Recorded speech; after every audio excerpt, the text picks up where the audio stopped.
A negação de si mesmo. O sermão de John Wesley.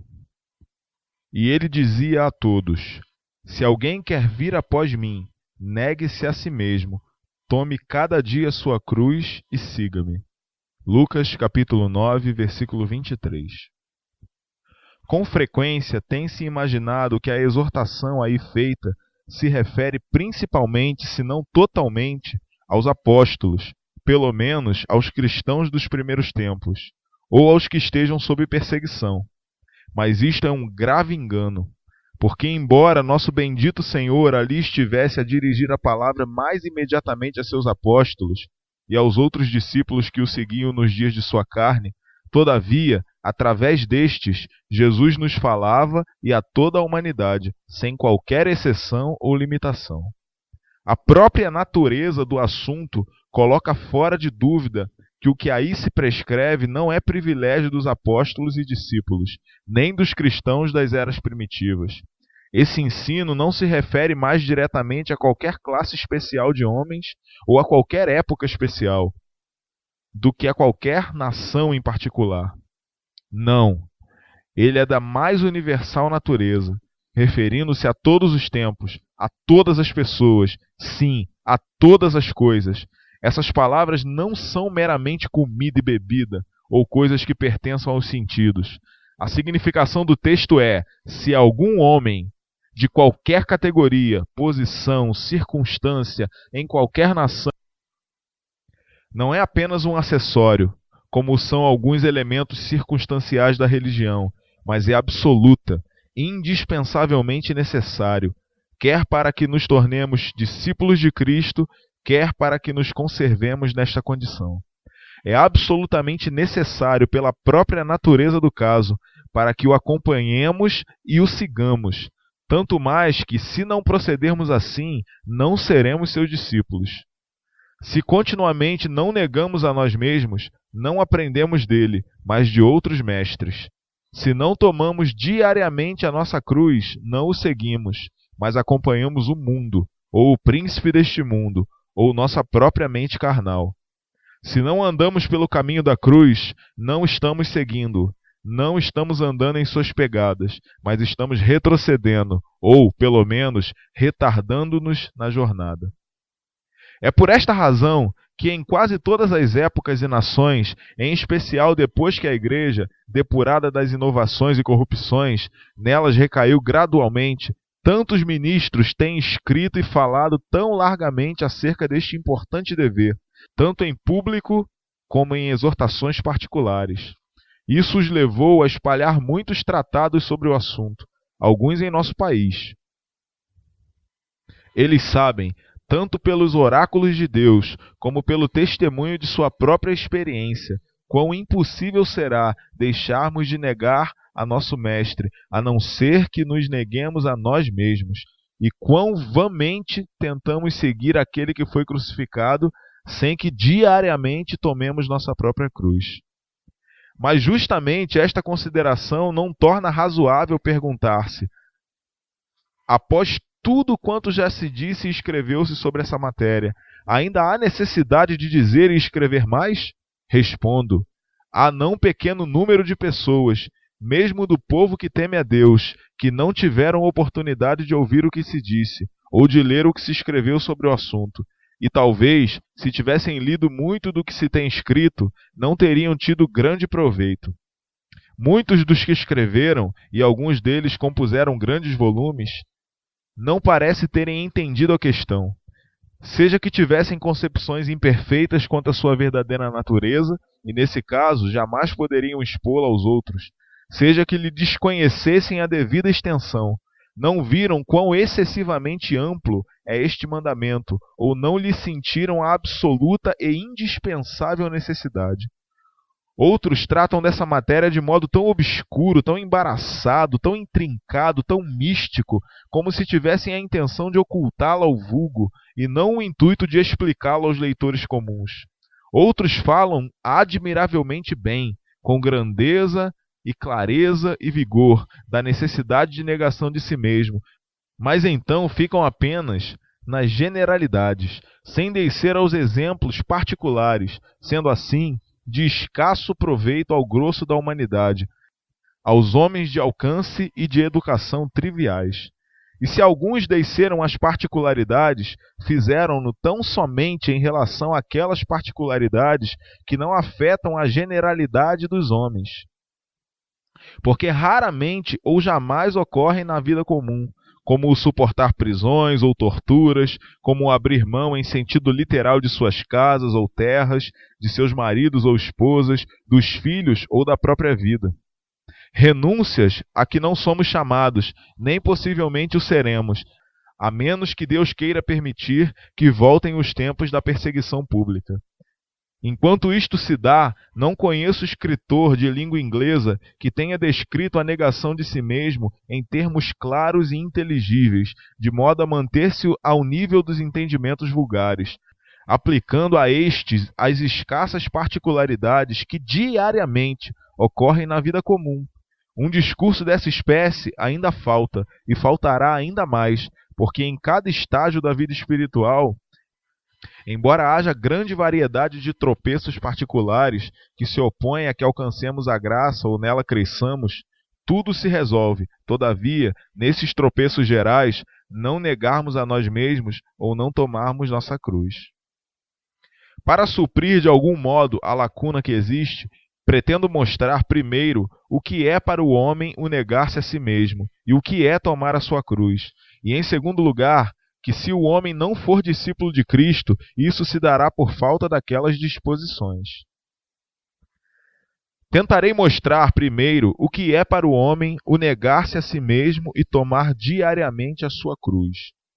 Este é o ponto que, dentre os demais, maior necessidade tem de ser considerado e compreendido profundamente, mesmo pelo motivo de ser, dentre todos, o mais combatido por numerosos e fortes inimigos.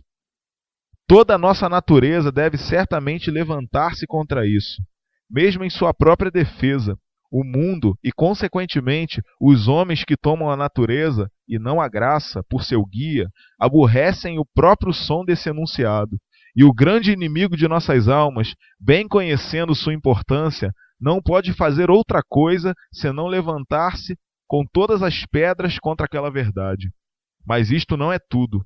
Mesmo os que de algum modo sacudiram de si o jugo do diabo, que experimentaram especialmente nos últimos anos a obra real da graça em seus corações, ainda não são amigos daquela grande doutrina do cristianismo, embora nela tão especialmente houvesse insistido seu mestre.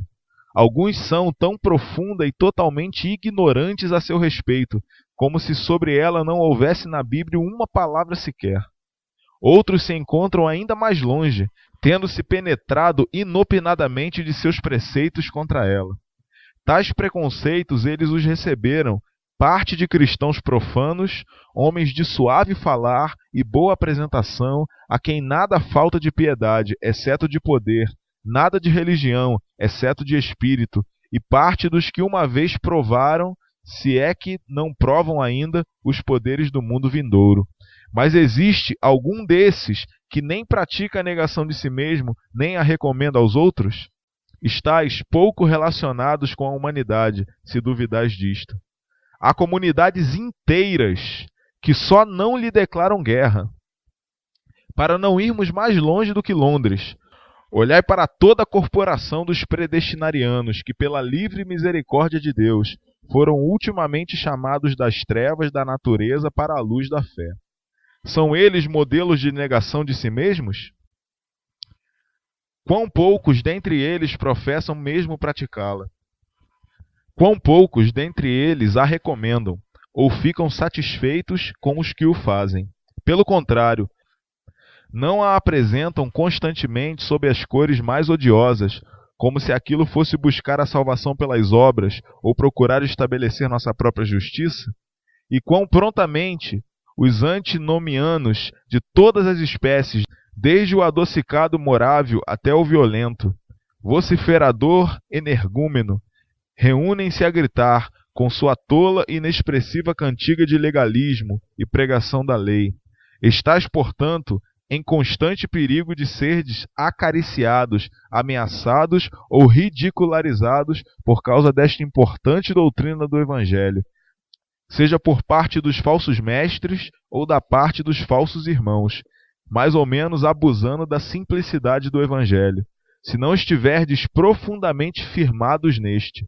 Que fervorosa oração preceda, pois, acompanhe e siga o que ides agora ler, para que isto se inscreva em vosso coração pelo dedo de Deus, de modo que jamais daí se apague. Mas, o que é negação de si mesmo? Em que devemos negar-nos a nós mesmos? E de onde parte a necessidade de o fazermos?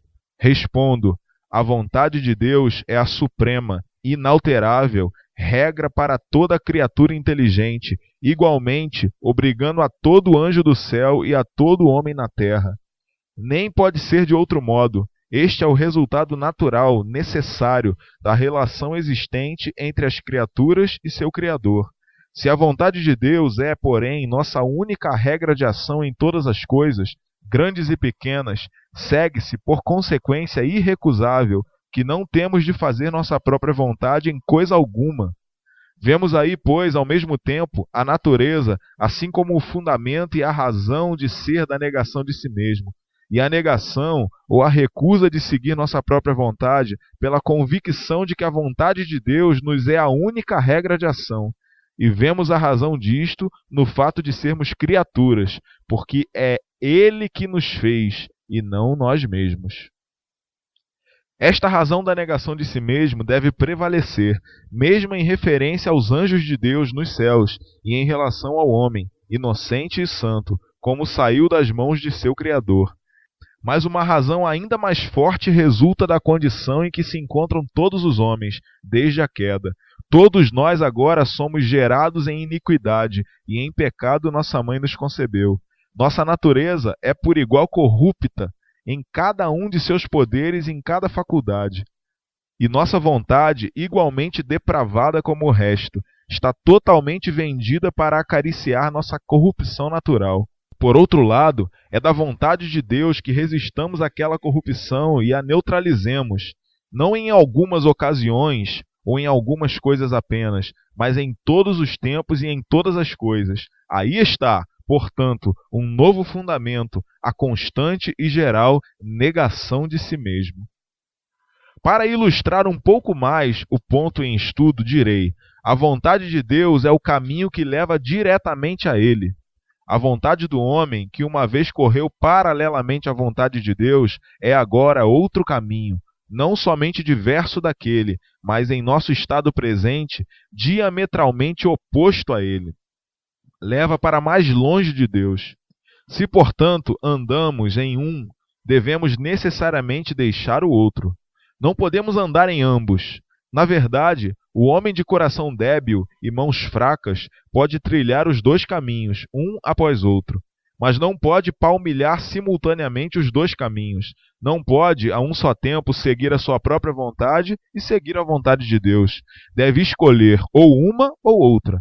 Negar a vontade de Deus para seguir a sua própria, ou, negando-se a si mesmo, seguir a vontade de Deus. Ora, é incontestavelmente agradável, no presente, seguir a nossa própria vontade, acariciando, em todas as oportunidades que se apresentem, a corrupção da nossa natureza. Mas, seguindo-a em tudo, avançamos na perversão de nossa vontade e, satisfazendo-a, aumentamos progressivamente a corrupção de nossa natureza. Assim, pela comida que seja agradável ao paladar, frequentemente aumentamos a doença do corpo. Ela gratifica o paladar, mas exacerba os distúrbios. Traz prazer, mas traz também a morte. Em conjunto, pois, o negarmos-nos a nós mesmos é negar nossa própria vontade, onde ela não se ajuste à vontade de Deus. E a negação de nossa vontade deve abranger as coisas que mais agradáveis nos sejam. É negar a nós mesmos em qualquer prazer que não decorra de Deus e não conduza a Ele.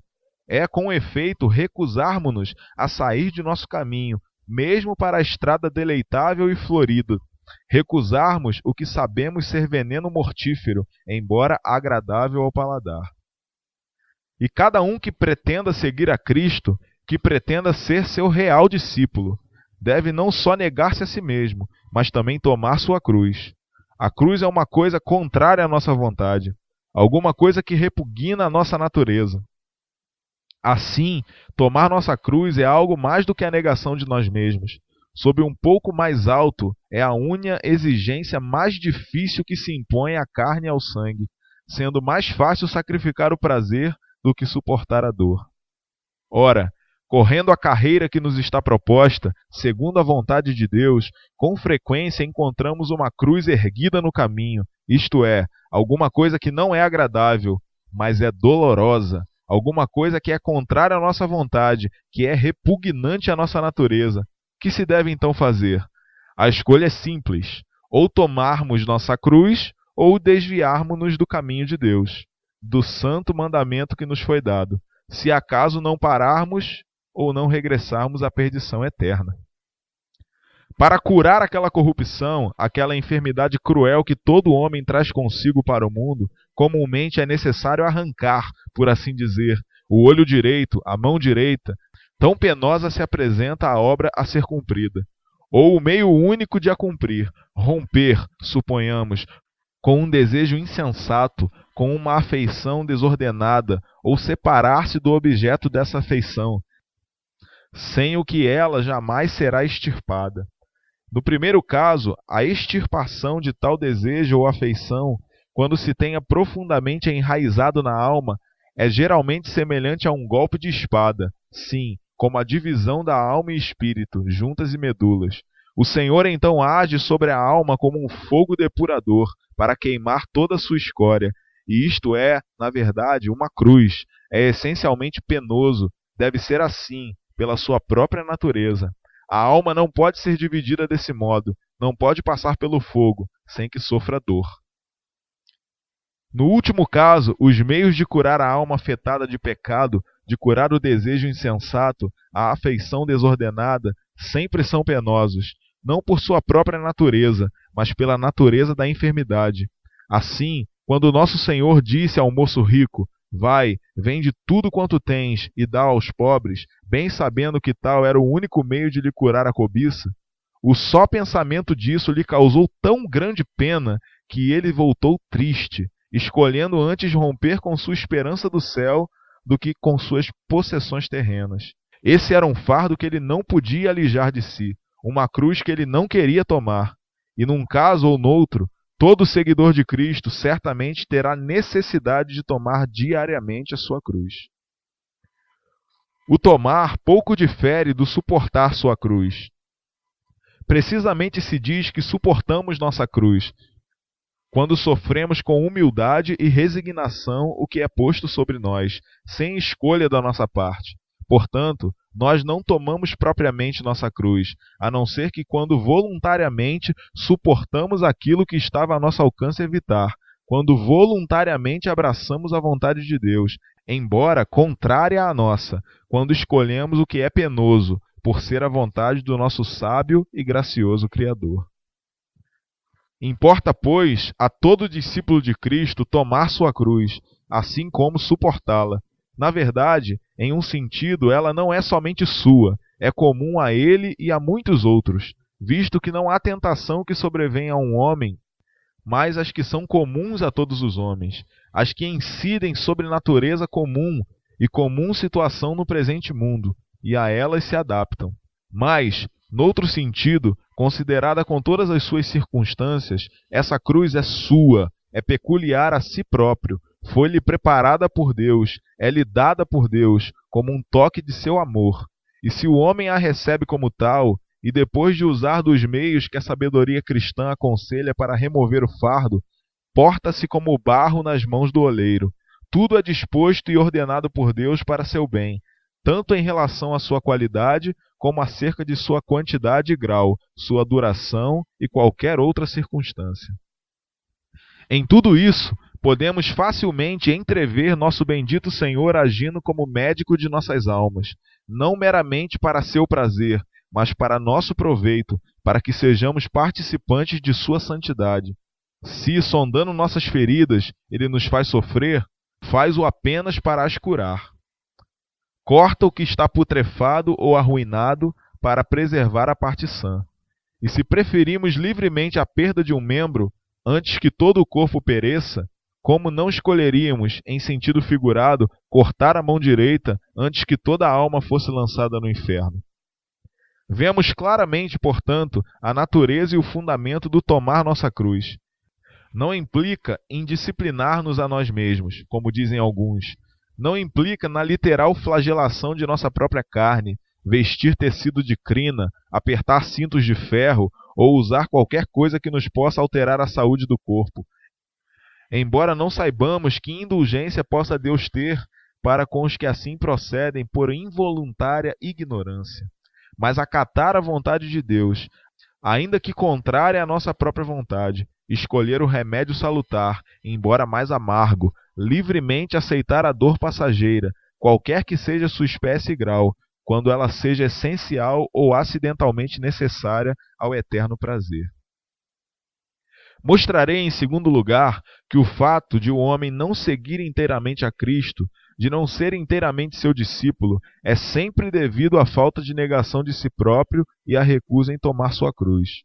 É verdade que isso pode ser devido, em parte, em alguns casos, à falta de meios de graça, à falta de ouvir a verdadeira palavra de Deus pronunciada com poder, à falta dos sacramentos ou da camaradagem cristã. Mas onde nada disso falte, o grande tropeço armado ao recebimento da graça de Deus ou ao crescimento nela é sempre a falta de negação de nós mesmos e de tomarmos na nossa cruz. Uns poucos exemplos tornarão isso bem claro. Um homem ouve a palavra que é capaz de salvar-lhe a alma. Ele se agrada com o que ouve, reconhece a verdade e sente-se um tanto tocado por ela. Contudo, ainda permanece morto em delitos e pecados, insensível e desacordado. Por que isso acontece? Porque ele não quer romper com seu pecado predileto, conquanto agora reconheça ser uma abominação ao Senhor. Vai ouvir cheio de cobiça e de desejos impuros, e não quer abandonar essas coisas. Consequentemente, nenhuma impressão profunda se faz sobre ele, visto que seu louco coração está endurecido, isto é, está ainda insensível e adormecido, porque não quer negar-se a si mesmo. Suponhamos que ele comece a despertar do sono, e seus olhos se descerrem em parte, porque estes tão prontamente se fecham de novo. Porque outra vez se abisma no sono da morte, porque de novo cede a seu pecado querido, de novo sorve o agradável veneno. Por isso é impossível que qualquer impressão perdurável se produza em seu coração, isto é, o pecador reincide, peca de novo em sua fatal insensibilidade, porque não quer negar-se a si mesmo. Mas este não é o caso em referência a todos. Temos muitos exemplos dos que, uma vez despertados, jamais dormem. As impressões, uma vez recebidas, não se dissipam, não são apenas profundas, mas perduráveis. E, todavia, muitos dentre esses não acharam o que buscavam, choram e não são consolados. Ora, por que acontece isto? Porque eles não produzem frutos dignos de arrependimento. Porque, não dando atenção à graça que receberam, não cessam de praticar o mal e não chegam a fazer o bem. Não abandonam o pecado comodamente habitual, o pecado de sua constituição, de sua educação ou de sua profissão. Ou deixam de fazer o bem que podem e sabem que devem fazer, em razão de alguma circunstância desagradável que o acompanha. Isto é, não alcançam a fé, porque não querem negar-se a si mesmos ou tomar sua cruz. Esse homem recebe, porém, o dom celestial, prova os poderes da era que há de vir, vê a luz da glória de Deus na face de Jesus Cristo, a paz que excede a todo entendimento, governa seu coração e mente, e o amor de Deus foi derramado nele pelo Espírito Santo que lhe foi dado. Todavia, é agora fraco, como qualquer outro homem. Outra vez apetece as coisas da terra e tem maior prazer nas coisas visíveis do que nas invisíveis. Os olhos de seu entendimento outra vez se fecham, de modo que não pode ver. Não pode ver aquele que é invisível. Seu amor se esfria e a paz de Deus não mais reina em seu coração. E nisto não há motivo de espanto, porque ele outra vez deu lugar ao diabo e entristeceu o Santo Espírito de Deus. Voltou-se novamente para a loucura, para algum pecado agradável ao seu coração. senão pela prática de algum ato exterior, ao menos no coração. Deu lugar ao orgulho, ou à ira, ou ao desejo, à voluntariedade ou à obstinação. Ou, não acendendo o dom de Deus que nele havia, deu lugar à indolência espiritual, e não se conformará em orar sempre e vigiar na oração com toda perseverança. Isto é, ele naufragou na fé, por falta de negar-se a si mesmo e de tomar a sua cruz diariamente. Mas talvez não tenha ele naufragado na fé. Possui ainda certa dose do espírito de adoção, que continua a testificar com seu espírito ser ele filho de Deus. Entretanto, não está marchando para a perfeição, não está, como antes, faminto e sedento de justiça, suspirando por toda a imagem de Deus e pelo gozo dele, assim como a corça brama pelas torrentes de águas. Antes está cansado e abatido em seu espírito, e por assim dizer, esvoaçando entre a vida e a morte. E por que ele está assim, senão porque se esqueceu da palavra de Deus? Pelas obras, fé se aperfeiçoa? Ele não usa de toda a diligência no realizar as obras de Deus, não continua a insistir em oração, tanto privada como pública, comungando, ouvindo, meditando, jejuando, conferindo as coisas religiosas, se não negligencia totalmente algum daqueles meios, pelo menos deles não usa como podia, ou não é zeloso de obras de caridade, assim como de obras de piedade. Não é misericordioso na medida de suas forças, com as qualificações completas que Deus concede. Não serve fervorosamente ao Senhor, fazendo bem aos homens, de toda a espécie e de todo o grau que possa, a suas almas como a seus corpos. E por que não continua ele em oração? Porque em tempos de aridez ela lhe é penosa e desagradável. Não continua ouvindo em todas as oportunidades porque o sono é doce, ou porque faz frio, ou o tempo está carregado, ou está chovendo. Mas por que não continua em obras de misericórdia? Porque não pode alimentar o faminto ou vestir o nu, a não ser que comprima as despesas com seu próprio equipamento pessoal, ou use alimentos mais baratos e menos deleitáveis. Ao lado disso, a visita aos enfermos ou aos que se encontrem presos é encarada como a tarefa mais desagradável, e assim são as obras de misericórdia em sua maior parte, principalmente a exortação. Ele queria admoestar a seu próximo, mas às vezes a vergonha, outras vezes o temor se interpõe, porque pode expor-se não somente ao ridículo, mas a inconveniências demasiadamente pesadas. Por essas e semelhantes considerações, omite uma ou muitas, senão todas, as obras de misericórdia e de piedade. Portanto, sua fé não se aperfeiçoa, nem pode crescer em graça, isto porque não quer negar-se a si mesmo e tomar diariamente a sua cruz. Segue-se que é manifestadamente devido à falta de negação de si mesmo ou de tomar sua cruz que o homem não segue perfeitamente a seu Senhor, não é plenamente discípulo de Cristo. É devido a isto que o que está morto em pecados não desperta, embora soe a trombeta, que o que começa a despertar do sono não alcança a convicção profunda ou perdurável.